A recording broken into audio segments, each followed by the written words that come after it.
Alright, what is going on, boys and girls, ladies and gentlemen? Your boy, the ACMGS Gamer here. We're back at it again with some Ghost of Tsushima news. Now, I know a lot of you probably were expecting another, Last of Us something or other, but this is actually some good news. There is an excerpt from the upcoming May edition of Ghost of Tsushima that was posted to the subreddit, and I wanted to go through this with you guys, see what you guys think, how you guys feel, and I want to give some insight on my own personal opinions to see how we feel about this. So in the beginning, this post is by Hunbubble, Hunbubble. I don't know. He basically gives the what the whole thing is.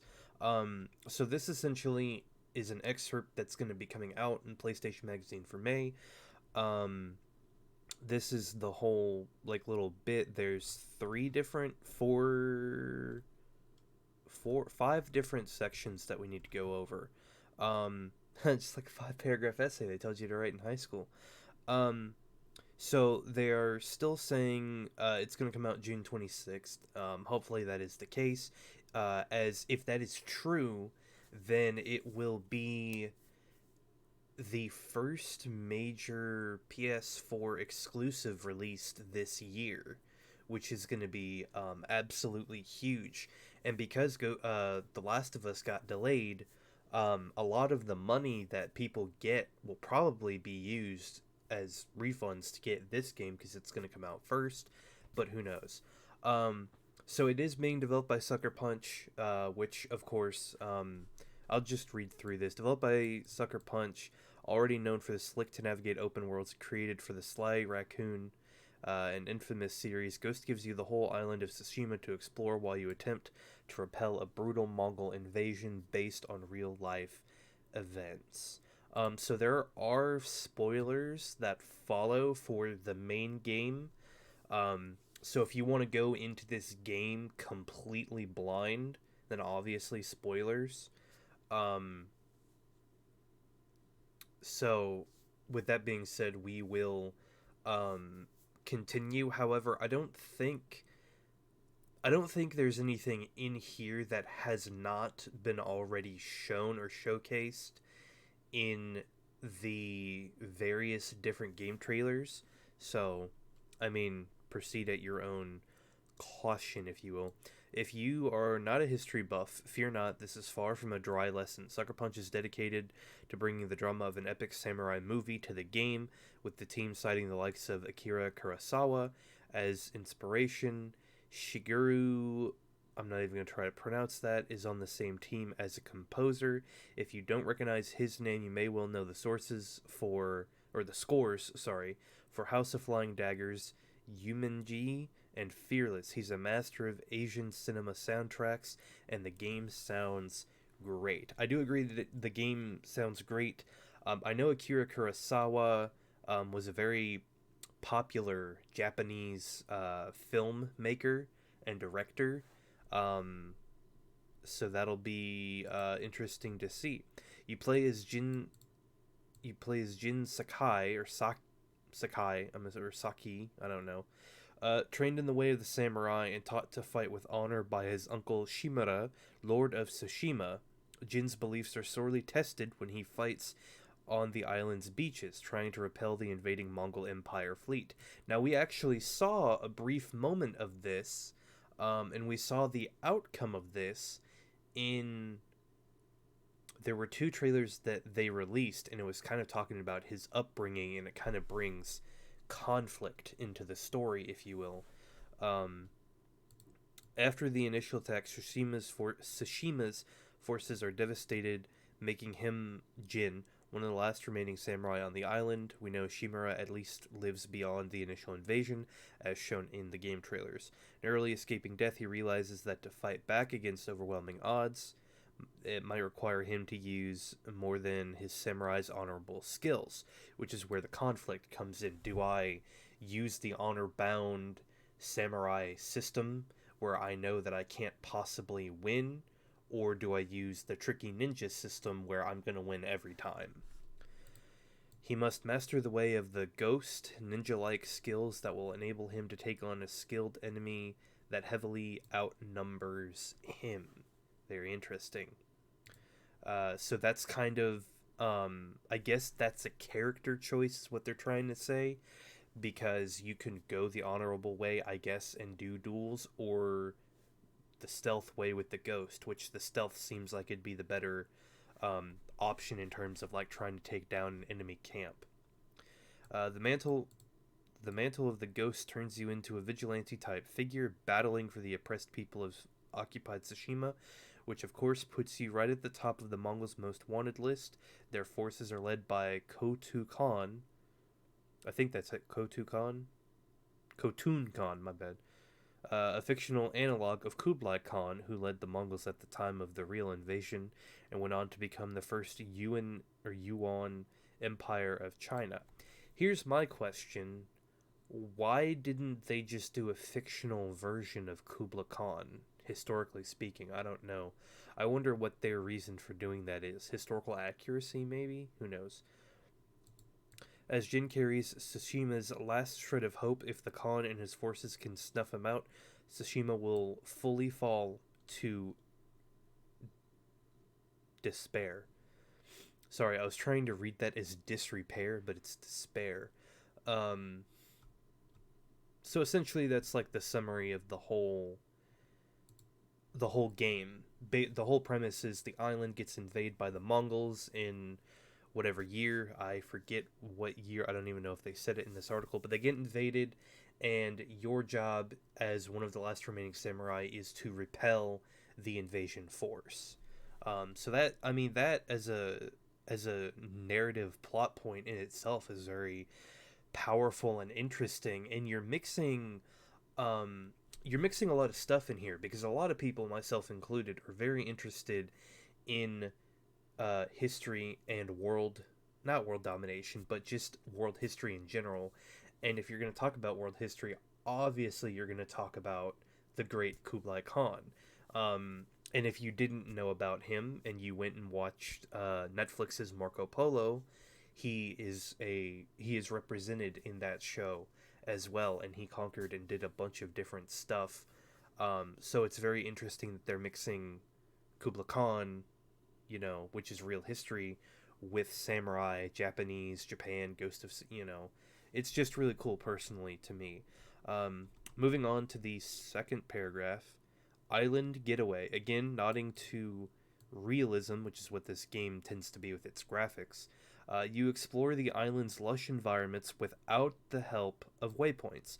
Now, this was actually confirmed back in 2017 that there would be no waypoints, and we can see kind of how that plays out in the 2018 E3 game trailer, where you see him walking across the giant grassland, and you see up at the top unfold a landmark. I think it's like Osutuna or Ostana, something grasslands. And I think that's really cool that you can kind of just explore the area. This isn't going to be your typical game, and a lot of people are saying, oh, this game is just going to be like The Last of Us. Well, technically, no, because The Last of Us is a linear driven map. It's not completely open. You can compare it to, I guess, the beginning of God of War, because it is also like a linear driven map, but the game opens up later and you even get a map. So there's a question as to whether or not we're going to get a map to begin with, or what's going to happen. We have no idea. I personally say it should be kind of like The Witcher or Assassin's Creed Origins, but not that there's a bunch of question marks laying around.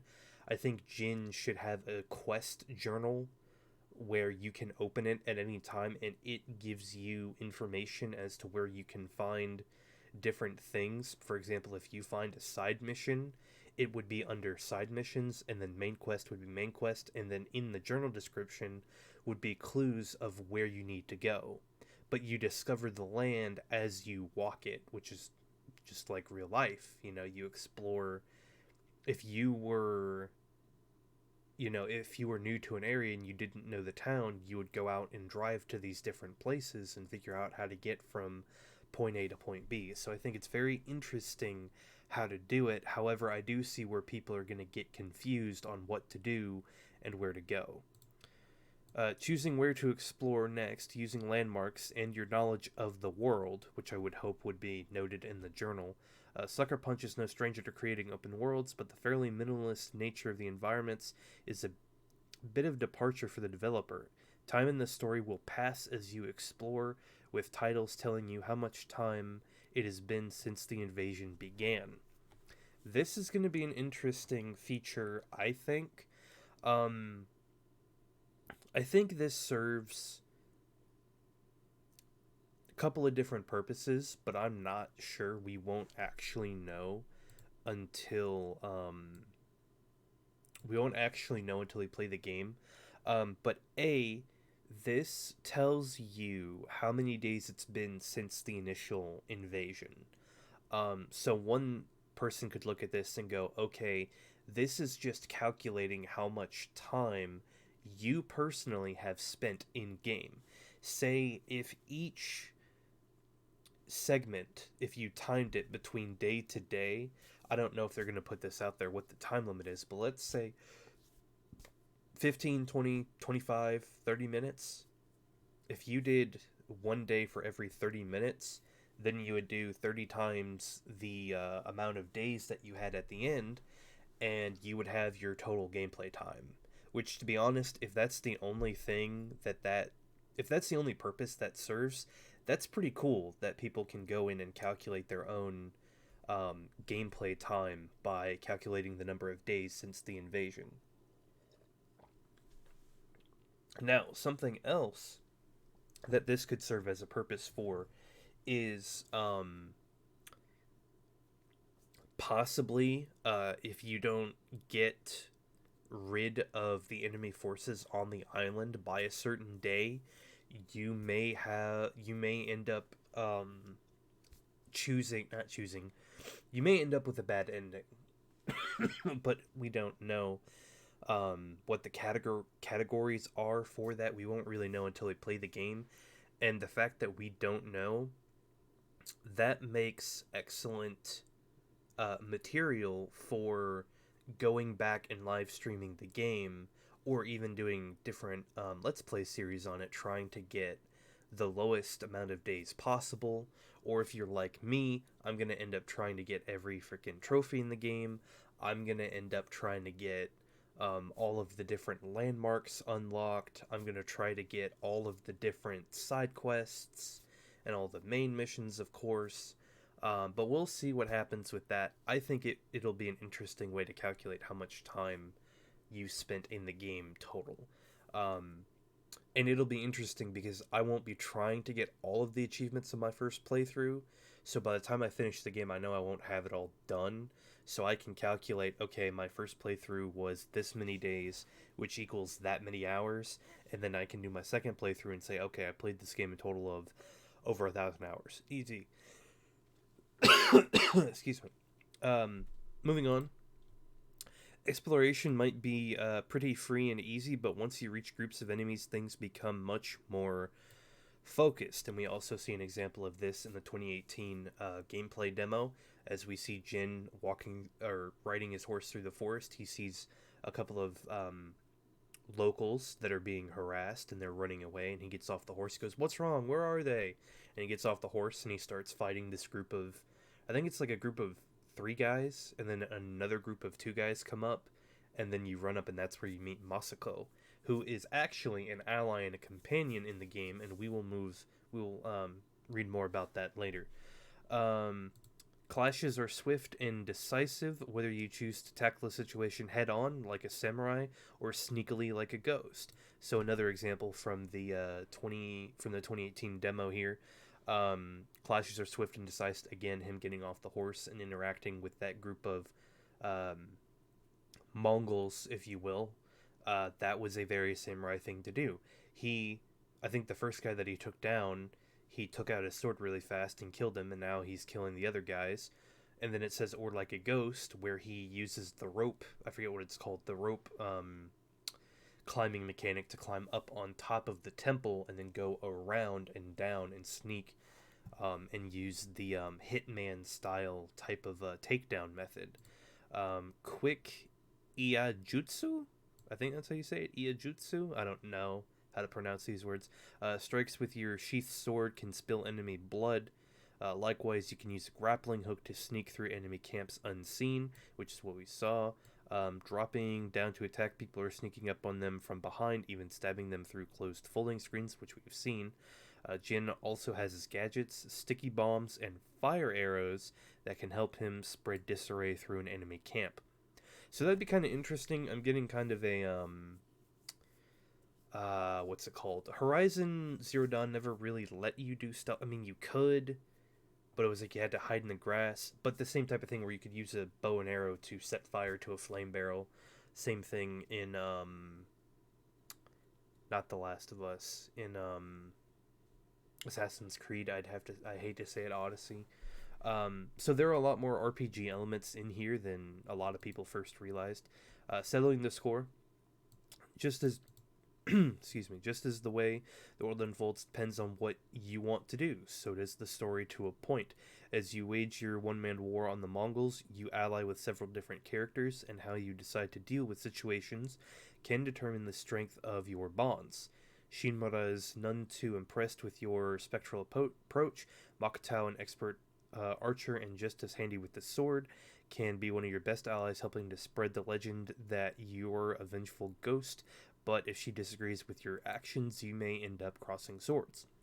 So, so we also see this in the 2018 demo, and I hate to keep bringing it up, but that's where the examples of what we're seeing are. And for example, apparently there are different. I don't think there are dialogue options in this game, but I think there are choices that you can make. And for example, the 2018 demo, that whole video with Makoto, something like that, that whole demo, that whole going to the temple and, you know, the bandits meeting her and everything and fighting her, going to the temple and the dispatching the bandits, the Mongols, that's all just a side quest. That's not a main mission, just a side quest. And then in the part where she wants him to hand over the monk, apparently, is a decision on whether or not you can decide whether you want to hand him over or refuse to hand him over. Personally, depending on who the ally is and what I'm feeling at the time, I would probably have handed the monk over to Makoto. I don't know. So far, the plot looks intense and gripping, with some fantastic tech behind the cutscenes. We've been especially impressed with the blood splatter. Ghost is going to be a grimy game in the best of ways, as he's torn between his upbringing as an honorable samurai and a guerrilla warfare approach of the ways of the Ghost. Jin's experience is going to be reflected in more than different skill trees, which we haven't seen skill trees, but we do know that they do exist in the game and unlock different abilities, so this will be interesting. A real conflict goes on inside his heart over the course of the game as he struggles with doing what is right for the people of his island and what it means to be their protector. So again, like I said, this game looks interesting. It has been, I don't think it's been trending on Twitter like it was when The Last of Us Part 2 got canceled, because everybody was worried it was going to get delayed. But it was trending again, I believe, on Twitter, because a lot of people were bringing up the fact that there are no waypoints in the game and they're worried about it. I do kind of understand. I understand both ways. I understand with Sucker Punch that it is believed that they had built the game from the ground up with this in mind, that there were going to be no waypoints throughout the game. So that's interesting to know that they built it from the ground up, which means they have trust in what they've built, that they don't need waypoints, that they want the player to do specific things, and they don't want a waypoint in the way, which makes sense. On the other hand, I do understand how this could be frustrating, especially for companies like IGN, where they do different walkthroughs or playthroughs, if you will. And with the walkthroughs, you don't really know where to go or you don't know what you're doing. Um, and so with IGN, they're going to have a hard time trying to organize everything between, excuse me, trying to get from point A to point B and figure out mission A, mission B, or any of the side quest missions. Um, Personally, I was going to record this game, depending on when, depending if it comes out on time. If it comes out in June, I may not record it, but I might live stream some of the side missions. I don't know how that's going to be possible, not being able to tell which is which. Um, but I might live stream some of the side missions, just to see how that does, or I may not record it at all. I do know I will record some gameplay for some sort of review, hopefully, but I don't know anything more um, more than that. Samurai, but different. Well, playing as a samurai is hardly a new concept for a video game. Few have really captured the idea of what it meant to be one of the noble warriors beyond combat. By allowing you to follow your own plans to come up with the angles of attack in Ghost of Tsushima, the experience will feel a lot more legitimate than simply playing a character who has the samurai fighting skills. And that's another thing. There are many games that have the samurai esque feel. Example, Sekiro Shadows Die Twice. But it was a Souls game. And you didn't really feel like a samurai in that. And I think Ghost of Tsushima has. I think Sucker Punch has really made it feel like a samurai game. Your journey across the island and your iterations are just as much a part of being a samurai as the fighting. So far, it's looking like everyone's journey is going to feel like their own, which is exactly what we want from a samurai game, and we don't have to wait too long for it. I hope that's the case. It's almost out June 26th. And then below here were other tidbits. The Mongols, they aren't just setting up camps, they've captured castles. So these could be different fortresses that you encounter like on the road, and you may have to come back later when you have more skills. Um, Sucker Punch says its ethos was mud, blood, and steel, and all three are stunningly rendered. A good old fashioned stab from behind is only the tip of Jin's array of ghost skills, which we can see him devastate a camp of full invaders single handedly. And then the beautiful green vistas, sadly occasionally on fire, makes Tsushima easy to explore. You just want to see it all. Now, somebody did point out, we're done with the post, but somebody did point out that if you go back and you watch the E3 2018 demo, you can see everything that they've talked about in this post and the other trailers. But more specifically, if you go back and you look at the beginning of the cutscene, you see Jin and he's looking about and he sees a red leaf. He grabs a red leaf. And the red leaf is an indication of the temple is close by. If you don't know what I'm talking about, there's a temple that you go to in the E3 demo that they showed. You encounter some samurai before that, and you encounter Makoto, and you end up fighting Makoto, and there's just a bunch of beautiful, gorgeous red leaves that swirl around them as they're fighting, and they're talking about that that's a clue. And a lot of people are saying that I hope that it's more obvious than that. I do as well, because typically I'm an idiot when it comes to playing games. I usually have to be told where to go. But like I said, in this instance with Sucker Punch, if they feel that they don't need a waypoint and they're just going to let their players do their own thing, and I can sink hundreds of thousands of hours into this game just by trying to do every single thing, that's fine. Just like The Witcher, if you go through and play it, it's a long playthrough. But then you're like, wait a minute, I never went back and I never got every single question mark, so I missed a bunch of different stories. That's what it's going to be like here. So it'll be interesting. I do feel like a lot of people are going to end up live streaming, side missions when they're trying to do main missions because they can't tell the difference, but we'll see. Um, so thank you guys for watching. This was definitely a longer video than I intended, but it was just some good news on Ghost of Tsushima. So thank you guys for watching, and I'll see you guys on the flip side. Peace.